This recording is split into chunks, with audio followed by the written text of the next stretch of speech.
Good evening, everybody. Welcome to Bottle of the Father. So again, this is an open forum. If anyone has any questions, feel free.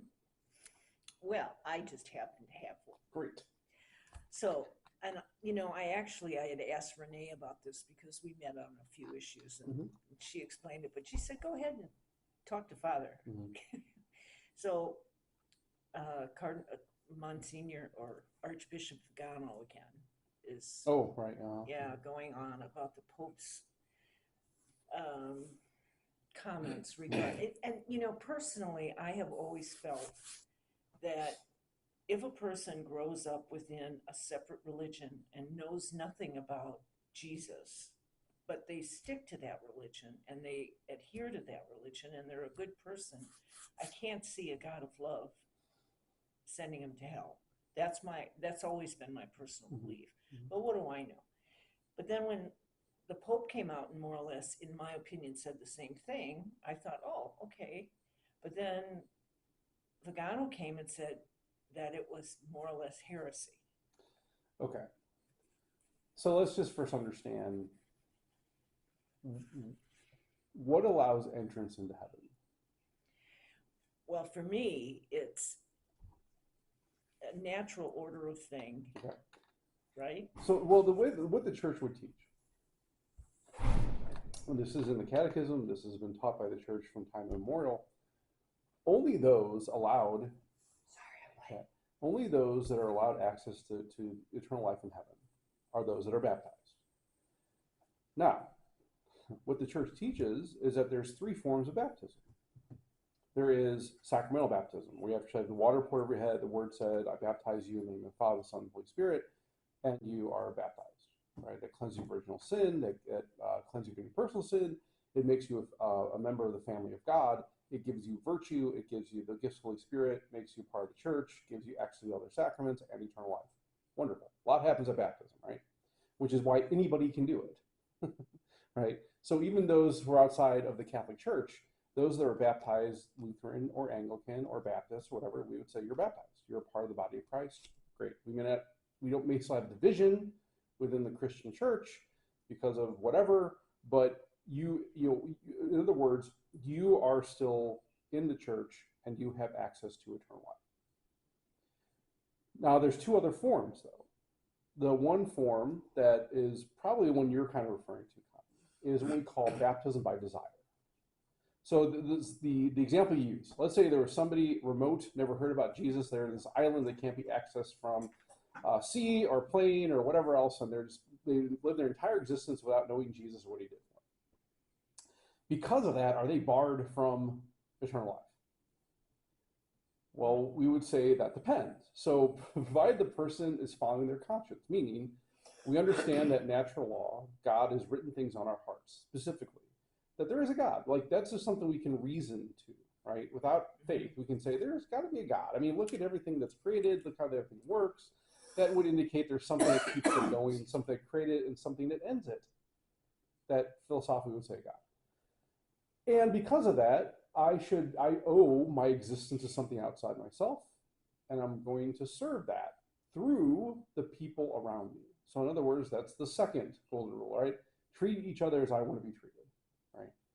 Provided someone's doing that, they are doing good. And if they're doing good, they are implicitly serving God, which means that they would have at least an interior, implicit desire for the grace of baptism, which God would provide at the point of that person's death. Right? So in the same way, if we say like, okay, a practicing Buddhist or a practicing Hindu, maybe they never actually fully understood, maybe they don't actually have access to these things to actually understand Jesus or find out what he did for them. And even if there were some kind of like peripheral explanation, there's still like a lack of full catechesis, and because of that, they wouldn't have to have full knowledge. In which case, as long as they're still trying to do good, they still would have access to heaven because of that baptism by desire.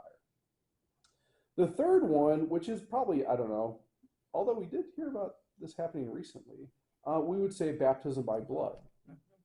So for instance, those that are maybe not sacramentally baptized, but they do have an appreciation for the faith, and to the point where they would actually die for the faith. So we heard about this a few years ago. There was some persecutions going on in the Middle East, that there was a bunch of Christians that were rounded up. I think they were Coptic Christians. One of them was not a Coptic Christian, and actually the Pope just canonized this group, where they were being beheaded. And they said, all you got to do is deny the faith and we'll let you live. And none of them did. They finally got to this one who is not Christian. And they said, what do you want to do? And he said, well, if there's a faith that allows people to do that, I want to be part of that faith. And they end up dying, which would be baptism by blood, right? But regardless, you have to have baptism, the grace of baptism to enter into heaven, whether that's sacramentally, whether that's by desire, or whether that's by blood, right? So all that to say is that when the Pope says these things like all religions lead to God, well, I mean, so we would say that every religion, even natural religions, have truth in it. And maybe that's what he meant, right? Because truth is synonymous with God. But we still would understand that the Catholic Church has the fullness of the faith, right? So what the Pope was saying is not necessarily wrong, and it's not heretical, provided there was that understanding, right? But even if he did say that and he meant it in a way that says like, there's plurality of religions lead to God, and the Catholic faith is not the only true faith and everything like that. Okay, he's saying that on an airplane to a bunch of reporters. And so at that point, I would say if he can have that opinion as Cardinal Bergoglio or Mario Bergoglio, he can have that opinion. I'm not fine. I disagree with him, but fine, whatever. It's so confusing. Well, it is, but maybe here's the distinction.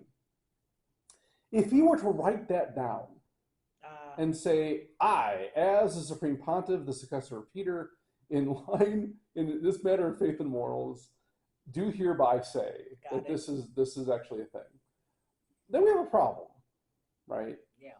We have a problem. So here's a question, Yes. and I don't think we can answer it, and this is between God and him, but Gandhi knew of Christianity and didn't approve the way Christians acted. And he was more of, in a way, Christian than a Christian. Yeah, Gandhi actually, he famously said that, they actually hear this happen with a lot of other quotes too, that he said that, if it came to like the actual, practice of faith, right? So that Christians actually were in India from the time of actually the apostles. So it was, the tradition holds that Thomas went to India and started evangelizing. And when the Jesuits got to India in the 1500s, they actually found Christians there, especially in the western shore of the Indian Ocean, in places like Goa. Gandhi would have known of Christians, but still, the problem with that is when the Jesuits got there, the practice of Christianity they were actually having was actually from like the 4th century, right? So it actually was there was a heresy that popped up that was immediately overcome through the new teaching.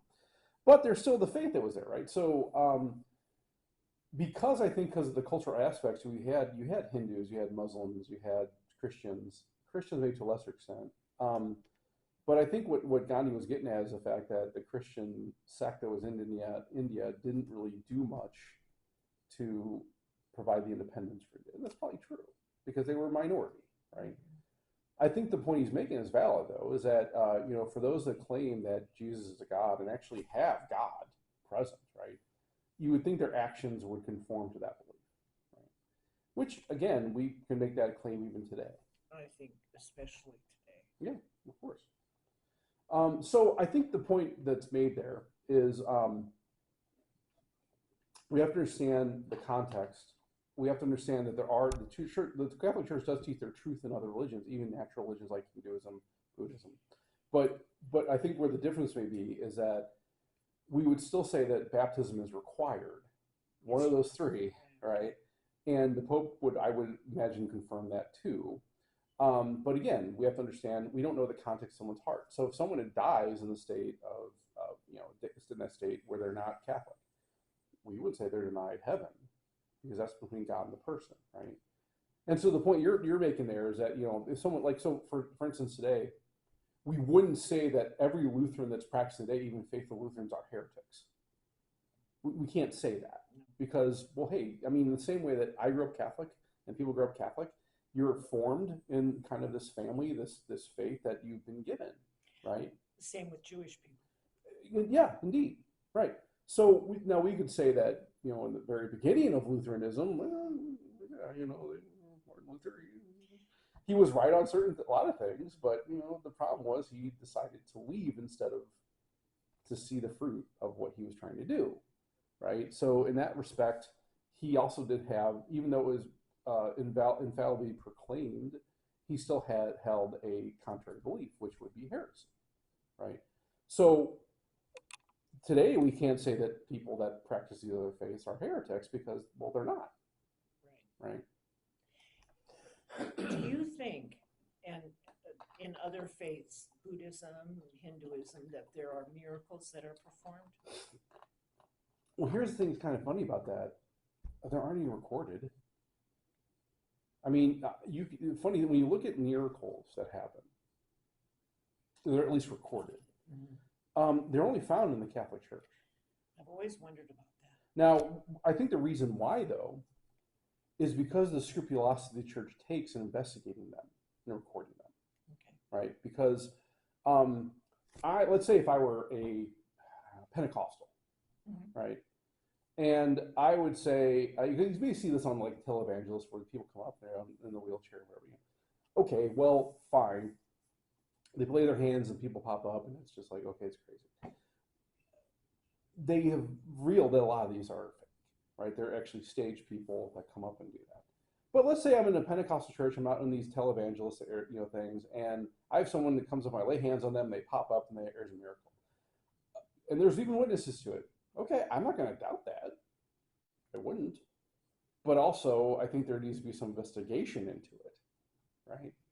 Whereas the Catholic Church always takes a skeptical role when it comes to these things. Even things like Eucharistic miracles and appearance of the Blessed Virgin, because the church wants to be sure. And even then, they don't actually teach it infallibly. Right? You have explained before their stance is kind of like, it's fine if you believe it. Right. We're not saying it didn't happen. Right. It's perfectly fine. So like the latest, kind of is Medjugorje, right? Right. Medjugorje, what kind of held that up was that there were certain visionaries who were proclaiming things against the teachings of the church.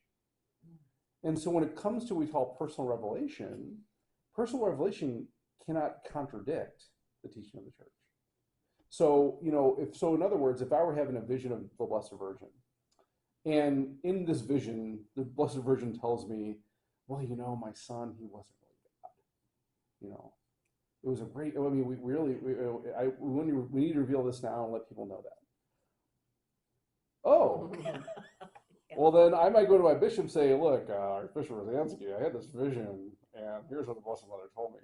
Oh, well, okay, Father, that's great. Well, we'll get you checked out, psychiatrist, and we'll have the exorcist take a look at you too, just to make sure, right?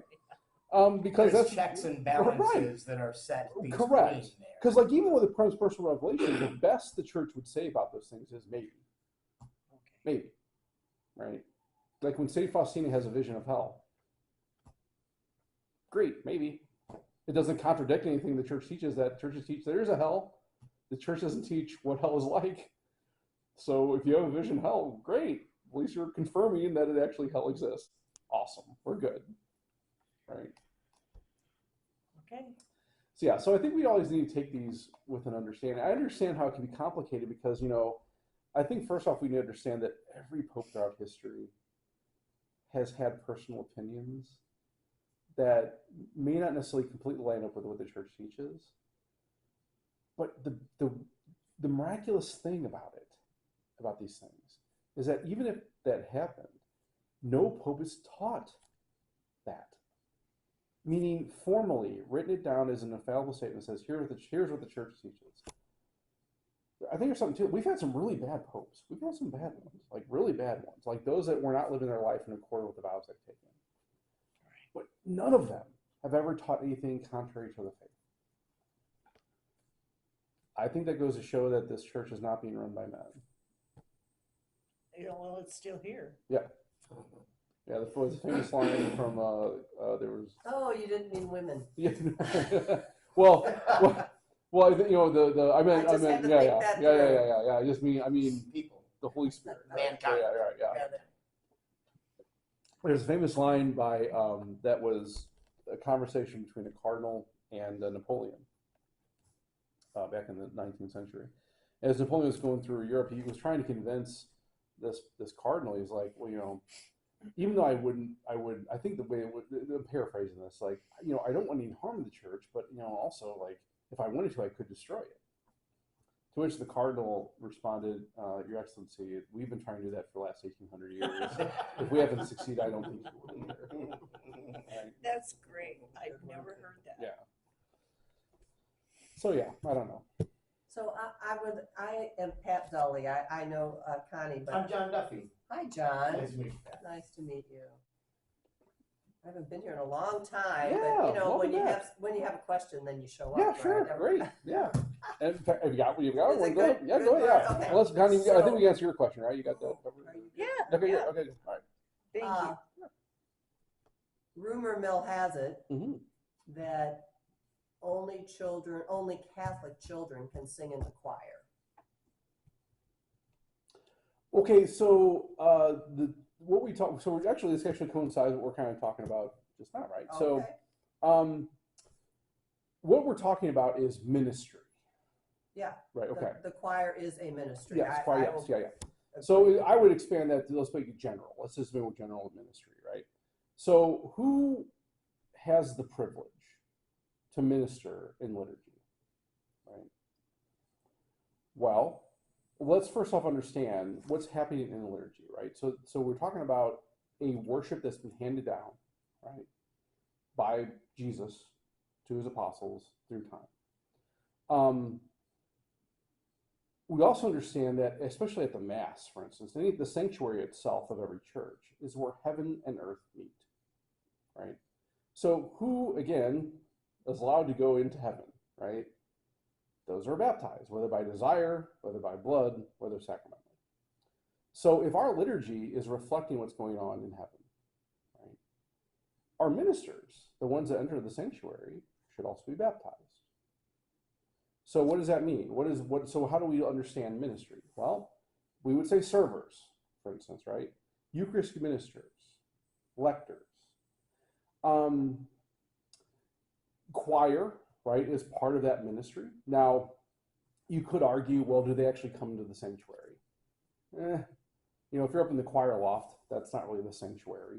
And plus, when you talk about congregational singing, the choir may help with that, but that's maybe different than, like, let's say a cantor, Okay. right? Mhm. Where a cantor actually does have that particular ministry, right? Right. So I think choir, you could make an argument that's saying, well, you know, isn't really ministry because it's really more singing with everyone else, even though maybe they're only singing by themselves. Well, okay. I think that's one hand, one half dozen the other. When we're talking about ministry, those actually have an active part, A role. a role, right? Mhm. And actually could potentially come into the sanctuary to actually perform that role, right? Okay. So again, this is sort of like, it's understanding of what we teach as a church and how that's reflected, right, in that.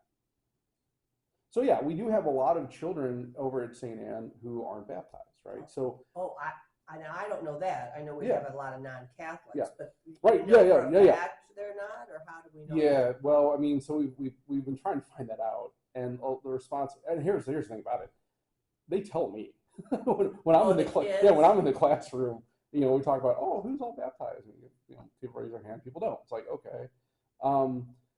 But then you actually get parents saying, well, we want to get them baptized. Okay, great. But then it hasn't come to fruition yet. Let's put it that way. Okay. I think a majority of our children are. Right. Right. I'm sure a majority Right. are. But again, notice I'm not saying baptized Catholic. I'm just saying baptized. Correct. Right. Right. So right. so that's kind of what we're looking at as far as liturgy is concerned. But let me with the school let me kids. be clear. So Mhm. if they were baptized, they'd be okay to be in the choir. Oh, correct. Yeah, for sure. Yeah, because Just- again, okay, so that's the issue. Yeah. Is the baptism, right. which right. is sort of a personal thing to be ferreting out. And Well, I so don't know. but again though, so I think we have to make a distinction between participation and ministry. So everyone's allowed to participate, whether you're Sure. baptized or not, right? And you can still pray along. You can still listen to the prayers. Yeah, Go you to can communion. still sing along, right? There's nothing. Right. When we talk about active participation, when we read the documents, they actually came out of Vatican II. What participation is, active participation, is actually disposition interiorly towards what's going on. And we reflect that in our dispositions, in our prayers, in what we're receiving in the Mass. Ministry is something different. And you think the choir is ministering? Well, I think you can argue that, but I think also too, you could argue that maybe there's kind of more singing along with the congregation. I mean, I think our adult choir is ministering. I hope that we are. Yeah. But I don't know about the kids. But whether they are or aren't, I'm just. This is going to be a little bit of a brouhaha. So I'm trying. Yeah. So no, I think I'm trying to warn you. Here's the thing, though. I mean, and here's the thing about it, though. I mean, we're still kind of discerning that in many ways. Okay. Because we're still. I mean, part of that is trying to find out who actually is baptized who isn't, and that may be a long-term process, right? I think though, from a perspective of someone who's ordained, I've taken a vow to uphold the teaching of the church and reflect that, right? And Which is that baptized people minister. But then whether that choir is really a ministry or not is yeah. But I mean, like I say, I mean, question. even if they're baptized some other denomination, Right. great. I don't think we have a They're problem, baptized. right? They're baptized, but I mean, I think I it think makes they a are. heck of a lot of sense. If you're baptized, you can sing in the church choir. If you're not, you can't, but you can sing in the school choir. That's what I'm saying. No one would stop really anyone from singing in general. No, but what did you just say, Connie? If you're baptized, you can sing in both choirs. If you're not baptized, you can only sing in the school choir, not the church choir. Well, that's what you're proposing, but that's not what you're But saying. the church choir is I mean, the school choir could be just more than liturgical choir, Oh, of right? course. Yeah. See what I'm saying? I mean, Yeah. it's a service within the Mass. It's not separate from the Mass, which is worship. Yeah, so I mean, I think we look at these other ways. So, like for instance, there are certain liturgies. Let's say, like for instance, communal rosary, right? You know, baptized say the rosary, right? Or lead the rosary for that matter, right? Or maybe even like Station of the Cross, right? That's a devotional. It's more communal liturgy, but I mean, okay, anyone can really lead that. Doesn't have to be a priest or a deacon or anyone else. How did we make this not be exclusionary, though, which is how it's perceived? Well, I think that's the thing. I think part of that is understanding, right? Because we have to look at, I think we look at liturgy as sort of like, well, hey, everyone's welcome, and that's true. Right. And they're welcome to participate in liturgy as much as possible. But when we talk about ministries, and I think this is kind of, there has been over time, and this is kind of maybe where we're seeing the pushback, because this has been kind of everywhere. Like a laissez-faire. Yeah. So in other To words, date. I mean, there's been sort of like this kind of approach when it comes to the liturgy that active participation means everyone has to have a role. But that's not what the church teaches. That's not what the documents say, right? They say that participation is interiorly. And I mean, if we recall, I mean, I don't know how many here have gone through the training for extraordinary ministers, but the first thing I've told those ministers was, you're not necessary. Yeah, right. So in other words, if doing this ministry is detracting from you receiving what you're called to receive in the Mass, meaning I'm not really paying attention to the readings. I'm not really like, singing along with the songs. I'm not, in the disposition. I'm being distracted by this ministry. Don't do it. Yeah. Don't do it. Right? Because it's more important that you participate actively that way than to actually perform some ministry in the liturgy. Because the dirty secret is the priest can do all this. The deacon can do those things.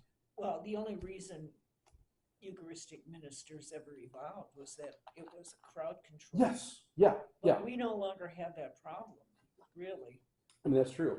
So, yeah, extraordinary ministers were developed because, hey, the churches are packed. We need help. We only have one or two priests to distribute communion. And if we just have these two, it's going to be all day.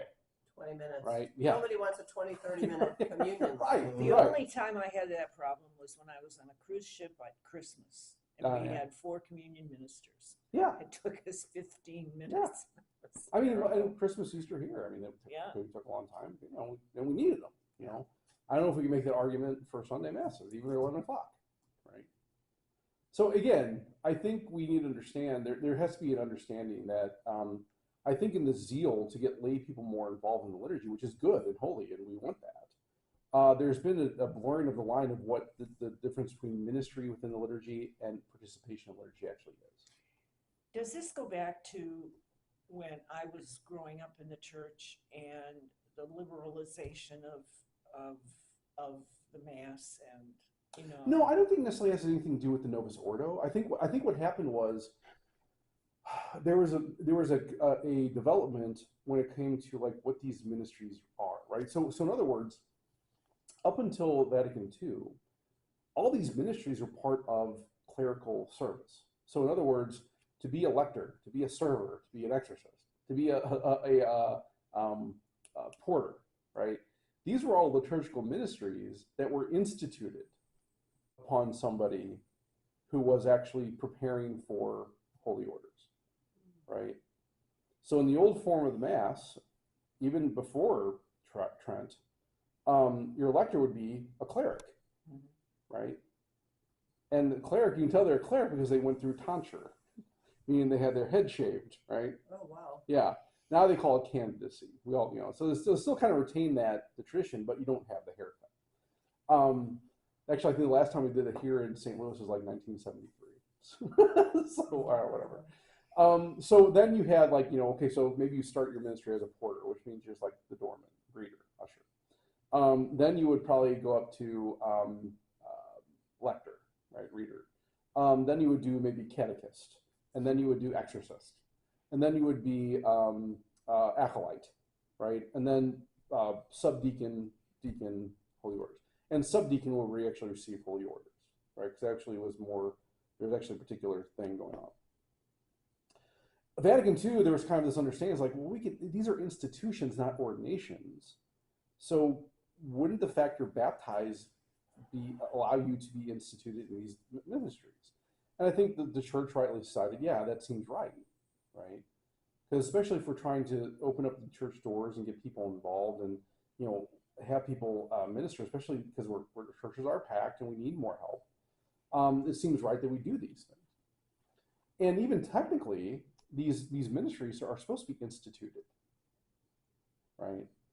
Not necessarily by a bishop, but maybe a priest. And if you read the Book of Blessings, there actually are blessings, rites within Mass to actually. I'm not following. What do you mean by institution? Okay, so institutions are basically offices that are given, right? Whether it be by a bishop or by a priest or some other clergy. And that doesn't mean you're giving it to us as a position. That means reading by a priest. Or no, that means it's given to you. Oh. So in other words, like, okay, so let's say we train like 40 lectors. Well, we did that at the beginning of the year. So what would happen is in the Mass, after the homily, we would have a blessing of those lectors that we instituted now as lectors. And not only here in St. Anne, but they could do that anywhere. Especially if it's done by the bishop. Okay. Right? Extraordinary ministers are instituted positions. Maybe give you an understanding. Well, I was instituted at the Pillar. Yeah, great. As a Eucharistic minister. Right. And those are actually, so if Mass. you're instituted as an extraordinary minister, we send all the names to the Archdiocese, and you can do that anywhere in the Archdiocese, right?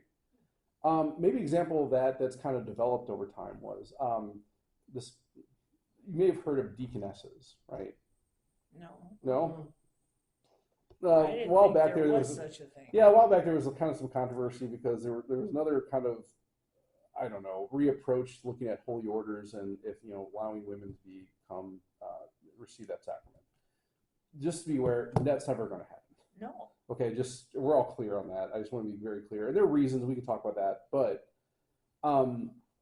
one of the things that was looked at was in the very early years of the church, there were instituted positions called deaconesses. Now, what the deaconesses did was they actually would pour the water or immerse the person being baptized while the bishop said the words. The reason that was happening is because back then, the women do the work. Well, here's the thing. You also had men do that too, because here's the thing: baptism is done in the nude. Oh. And so it Well, would be then, appropriate to have Because men. it's the Jewish, Right, it's the Jewish thing. Yeah. Oh, It's the same, the whole mitzvah. milking, dunking. right. It's the mitzvah. Yeah. And they So- still do that. Yeah, in many abilities they do, right? So the immersion Yeah. is still a valid way. Yeah. But back then they would do it all in the nude because there was sort of this like new life or being Right. reborn, right? And so it wouldn't be proper for a man to do that with a woman, so they had instituted Right. positions called deaconesses. I never knew that. Now, these deaconesses over time, when they stopped doing it in the nude, it was like, well, shoot, what do we do? These deaconesses then became some of the first abbesses and leaders of these female religious orders, right? Which is the tradition we now have with nuns and sisters, right? So all that to say is these are not ordained positions, they're instituted positions. And that flows from the fact you're baptized. Right? Very good. So back to the kiddos. Yeah. This is all just hasn't been rolled out yet. No, and we're It's still kind of discerning and looking at it. Good. You know, because I think you could, like, Pat, you could make an argument about the choir because, like, well, all right, they're not going to be in the sanctuary. They're going to be more in the congregation, and the purpose of them is really to help other kids sing along. Right. So in that respect, okay, maybe you can say I that's just fine. keep thinking of that word, excluding people. Yeah, and yeah, how to, yeah. That's just definitely what we don't want to do. Yeah, yeah. I understand everything you're saying. Yeah. I get that. So I'm just hoping there's a balance that can. Yeah, and I think achieved. here's the thing about it too. I mean, I think also we're very open. Like, hey, if you really feel called to this ministry, You can become let's talk about that. Right, let's talk about being baptized, right? I mean, let's do that. There's something to be said, though, for standards and requirements. Mm-hmm. And sometimes I think people drop the standard in order to encompass everything. Oh, I'm sure that's true. Yeah. And To your point, Pat, I know when we were kind of talking about this, one of the things brought up was, well, I think we've had some people can become baptized because they were doing these ministries. And here's the thing, I don't doubt that. I don't. But the problem is, again, I've taken a vow to uphold these things. Mm-hmm. And I'd be in a moral dilemma if I didn't. Right? And I think we can talk about And like there's a lot of ways to achieve yeah, that. exactly. I And that's just hope that's you what we find do. I think we can definitely find ways Yeah. that children can still be involved in certain devotions and liturgical practice without, being ministers. Mhm. I think we can definitely talk about those. it's like you don't allow kids that aren't baptized to read at church, right? Well, that's part of the discussion too, right? Because I will say there have Probably been now children. it's happened. There have been children that I've seen that have told me they're not baptized, but they're reading in the mass. And it's like, now again, this last year I'm more kind of observing these things and trying to get everything in. And so now it's kind of, okay, what do we do, right? Because to your point, are they really not? Do they just not know? I mean, so the problem when you're talking with children is they may not know, right? And the other problem too is, we have a lot of denominations who don't necessarily keep records like the Catholic Church does. Yeah. So, like, for instance, if someone were to come to RCIA or maybe want to convert to Catholicism, what we require is, okay, if you don't have a record, let's say whatever. So this happened my very first year when I was at St. Gabriel. There was a person that was coming through our OCA process. Her church burned down, and she was a little bit older, and so everyone that was at her baptism was dead. And so it's like, well, if we didn't have the record, what we would ask them, can you give us a witness letter from somebody that was there? They can say it was done. No on that either. The problem was here, right? So now I'm probably sure she was baptized. What we did though is we call conditional baptism. They rebaptized her. Well, no, I don't want to do that. But the difference is, instead of saying I baptize you, you say if you are able, I baptize you in the name of the Father, Son, Holy Spirit. Right. All right. So now, but most people, they may have a record from their church, or they have someone alive and say, yeah, this person, I remember this happened. And all we want to make sure is We that have it was pictures done. now. Yeah, exactly. Or video, which also Yeah. caused some problems too in other ways. But that's when we would just say, okay, great, good. As long as you have proof, we'll take it. It's not a big deal. But I think the problem is sometimes, again, churches don't necessarily have these records, or the parents are like, man, I vaguely remember something happening, but I don't really know. And so it's like, okay, what do we do? Right. So, But it's great that they're sending their kids here, Amen. whatever the situation amen. is, right? We're happy to have Right. them. And again, we want them to participate as much as possible. Well, that's kind of what got me thinking, is that we really haven't focus on evangelization in the last year or two especially, and that doesn't sound like evangelization to me. Yeah, It yeah. Well, sounds again, I like- think there's to be a lot of understanding, a lot of catechesis involved with it. You're right, and that's going to take some time, and I think that's actually going to be, people may not fully understand it, right? But you can go over there and explain it. Exactly. That's That'd the be point. awesome. Which actually we've already kind of done that in a lot of the classrooms. So Okay. so we've been kind of putting that, leading that out. But again, I mean, I think the majority of our kids are baptized, and I don't know if it's really going to have the impact that people think it's going to have anyway. Good. Part of this though is just trying to figure out, okay, who actually is baptized, right? When they register, don't they have to fill out a form? Yes, But that's left undone. yes, or they leave it They blank. just don't answer the question. Yeah. And so then we kind of follow up. And so we've been making more of an effort this year to kind of approach the parents and say, look, we really need this information by this date. Yes or no? Yeah. Just like let us know. Do they feel like they're going to get punished in some way if they don't? I don't, answer I don't know, Pat. correctly, or That's a good question. who I knows mean, what's in their mind? yeah, I mean, that's the problem. So we're like, it's not We're like not going to kick you out. exactly. If you're I not. mean, I think, and maybe that could be lack of trust as far as that's concerned. I don't know. But it's just it's not because we're going to kick you out if you're not. It's just that we want to know so we can actually even kind of approach your child in a good way that they can receive it well, and to support you in a good way, they can receive it well too. And they don't all show up for parent-teacher conferences. I don't know. Well, I don't know. I think a good majority of our families do. But not all of them. Not all of them, but yeah, No? yeah. But I mean, So- but here's the thing about it though. I don't think it's the non-baptized ones that aren't showing up. Ah, interesting. That's probably true. Yeah. I mean, because I think we look at it this way. There's a reason people are sending their children to the school. And I imagine, I would hope, it's because they realize that Jesus is present here. And they want their children to receive that. Well, And and the understand it. discipline is good here. It is. But I mean, but I think still though, here's the thing. If you're sending your child here because we teach better than the public schools, which is true, that's not really a high bar. Mhm. I think we have a wonderful staff. We have wonderful school. We have amazing administrators. God, I can't imagine. I mean, honestly, the staff here and the faculty have made my life incredibly easier. They are amazing. Oh, they're amazing. I can't say enough about them. Yeah. But we have something good here that people, I think, experience. And I think that flows from the fact that we have faith. Right. We have actually Jesus. And so let's share that with you. Right?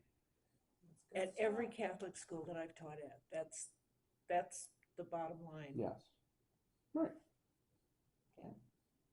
I had it at Immaculata, and I had it at Annunciata. And I think too, I think it's actually kind of good that the feedback we're getting that the kind of you're bringing up, Pat, has become from the Catholic parties. And in some ways, that's actually a good sign. I mean, Gets us thinking. I'm appreciative of that because, okay, good, Knock us You're- in the butt. because here's the thing: this doesn't necessarily apply to your child or you. Think. You're looking out for others, and good. That's Christian. That's what Jesus teaches us to do. I appreciate that. Right? That's awesome. Yeah. So good. Well, and then maybe that'll work to get more people into the choir. Oh, to be Catholic? No, Oh, to my choir, to the adult choir. Oh God, I don't know what'll do that. We'll see. We'll see. We need Time some will tell. voices. I'd sing, but I'm too busy. I've got too many other things going on. I've approached a few people about that, and it's sort of like I think the response I've been getting from you is like, well, we don't really know the songs. I'm like, oh, you'll learn the songs. We can learn that. I join in a minute, but I'm already committed. I get it. Yeah, we also have. You've people been who are committed? stuck What, Connie? in. Yeah. I should be. No, I love singing. I do. I I can't. just have to be more attentive to the people that sing, like when I'm in the congregation. There's this one man. and approach them. He's at 4 o'clock mass. Maybe he's in your choir. He's older. He's kind of portly, gray hair. His voice is unbelievable. It's rich. Which mass, Connie? 4 o'clock. He's probably 75. I've heard him twice now. And He sits behind you. he served communion with me this past week. You weren't there. Oh, there, yeah. And So he's an extraordinary minister. It's not Mel Hussman. I don't know. He's gray hair, kind No, of Mel was at the 8 o'clock anyway. Oh. full hair, and he's sort of he probably has a size 50 waist. Wait, are you 6 saying foot. maybe it's Bill Meyer? Bill? I don't know what his name is, but he's. Is he a St. Anne person or a Pres person? Well, hold on, hey. No, I We're don't all get it. St. Anne I- person. no, I no, understand. no. He's St. Anne because I Because don't you don't know. know him from Okay. presentation. And his voice is to die for. Okay, get him. I think it might be Bill. Yeah. Might be Bill. I think it might be Bill. Is he in the choir? No. Well, he should be. Okay. I told him. I said, "Your voice is incredible." Okay. That would be great. Great. Just Don and who else was in the choir? What man? I think that's it right now. Eric, right? Eric? Well, and Eric, Mhm. that plays the He- guitar he and was in sings, the and old- then he was Bill in Tierney, Pres- but he's Oh, been out with his heart yeah, surgery. Yeah, Eric was in the Pres choir. I was in the Pres choir. Mhm. Oh, good. Any other? I know we're all St. Anne's. I was just trying to. I just want to say it Get for a the camera. reference. I was making sure No, we're I saying believe that. yeah. No, I think Well, yeah. I I'm mean, down with all that. yeah, it's actually funny. I've been trying to watch my language on that too. It's like the former St. Anne. The former, Oh, the you know former, what? it's like, It'll let's go just- away after a bit. You know, I understand, but it's like we want to be one. Let's just row as one, right? Well, then have somebody compose a song. We Oh. are one. Oh yeah, I think that may already be out Yeah, there. we got you out there, right? A couple of times. When I was, this is funny to me that when I was a child, I often went to presentation because my grandparents lived on Forest Avenue right there. And I spent a lot of weekends there and Saturday nights there. And so, and of course my mom and dad were married there. So presentation is pretty near and dear to my heart. So I loved it when we kind of got together. Before I forget, if you're not doing anything on Saturday between 3 and 9 o'clock, head over at Norman Myers. We have Autumn in the Park, and PAC has a booth. We're selling our. Oh. You know, I'm going to the Yeah, rainy music concert at gotta- Forest Park. We got the retreat this weekend from noon, and I got a house blessing after mass. Well, I won't be at the mass because Okay. I'll be at the park.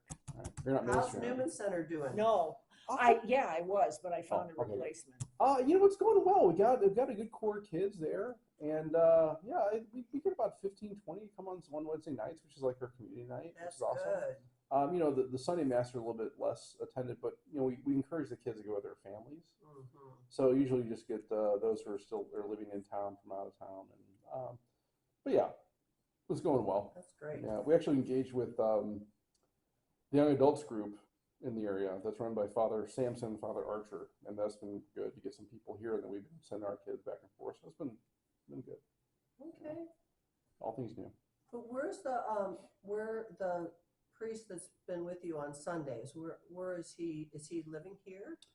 Father Vincent? Yeah. Yeah, he's living upstairs. Oh, he And, just. and yeah, Father Emmanuel was up there too. Recently, he's on vacation. You know, he's here on vacation. And then Father Vince will be here for a couple years until he gets done with his degree at SLU. So he's got about 2 years or so. Yeah. So I think it's good to have I mean, I was happy he is staying here because first off, it's close to the Metrolink Forum, Mhm. but also it's nice to have a presence in the house. It So, sure yeah, is. it's good. Yeah. I think that's great. Yeah, for sure. Good. Any other questions, comments, concerns, heresies? I don't think so. Well, I asked Renee this question. I'll make it quick, folks. I'm sorry. Renee. And she laughed at me. Who did, Novak. Okay. Yeah. You know, they all say the end time is here. Now, I had this question with you before, but everybody's prepping for it. Now? Yeah. Oh, I'd rather be surprised.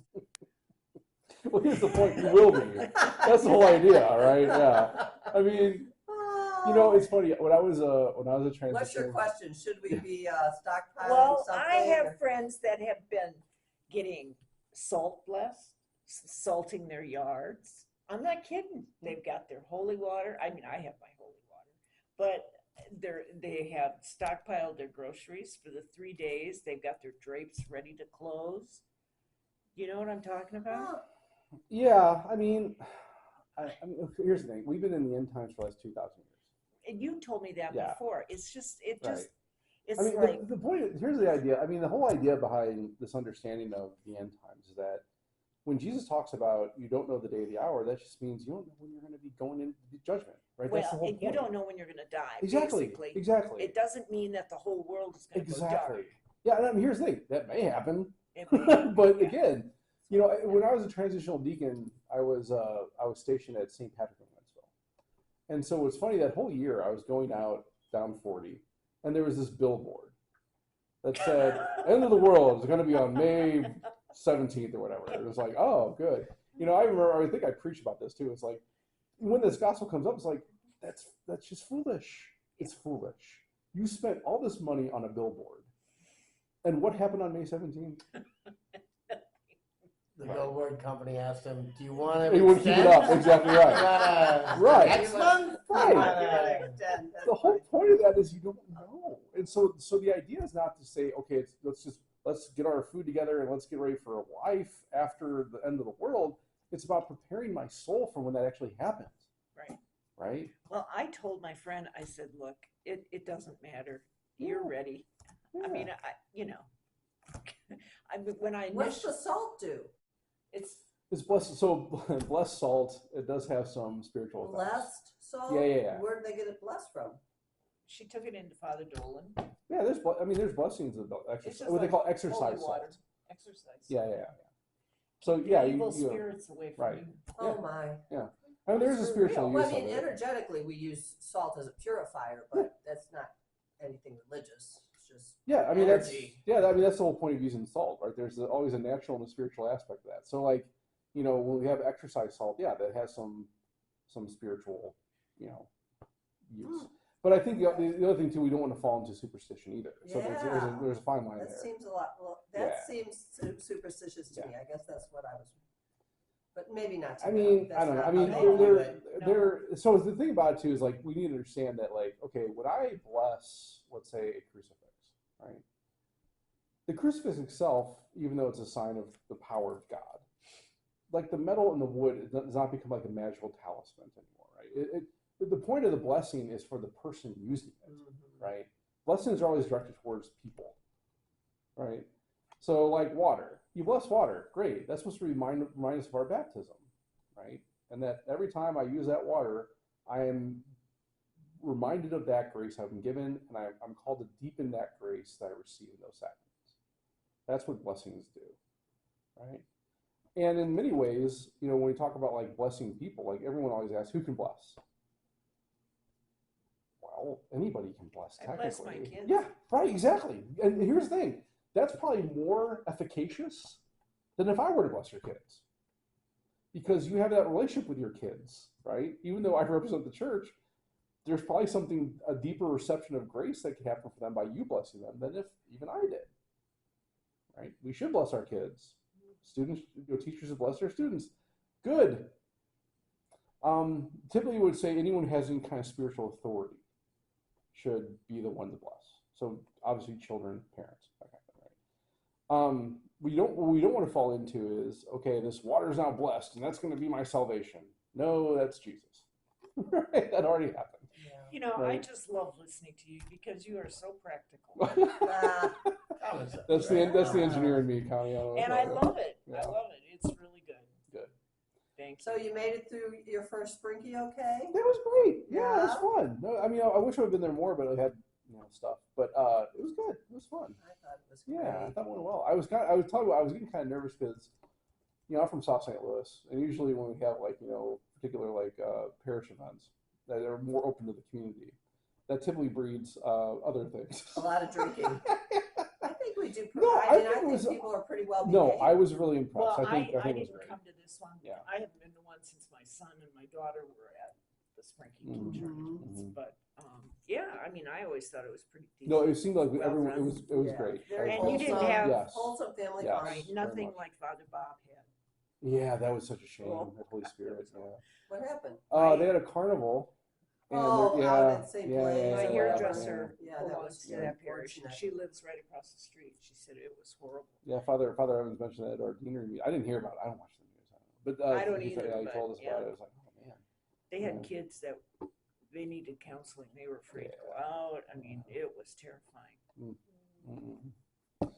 Yeah, I think there's been a call for everyone to look at their own security protocols when it comes to those like events, and so we'll see how that goes in the future. In some ways, I'm kind of happy we don't necessarily have like a carnival or that thing around here. Around here, Yeah. I think so too. Although you do have the Normandy police right down. Yeah, that's true. That's true. That's true. Well, very good. Any other questions, comments, concerns, heresies? No. There we go. So next Thank week you. we'll have October 1st, which is Friends, Food, and Faith Yeah. again. I won't be here. I'm going to Birmingham to see my new grandson. Oh, yeah, we're Congratulations. videotaping it, so people can Yeah, find it. right. So the what topic did you just say next? next, so we have on the beginning of every month we have Friends, Food, and Faith. Food, yeah. Yeah, so that's a direct topic. I think what we're going to talk about though is why should Catholics get involved in the political sphere? Oh, that's a good one. Oh, I don't want to miss that. We'll tape it. You'll watch it later. It'll be great. It'll be fine.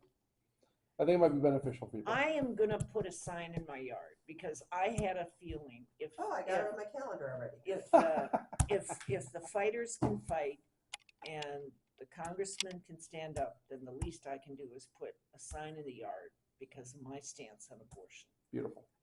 Beautiful. All right, we'll see you everyone next week then.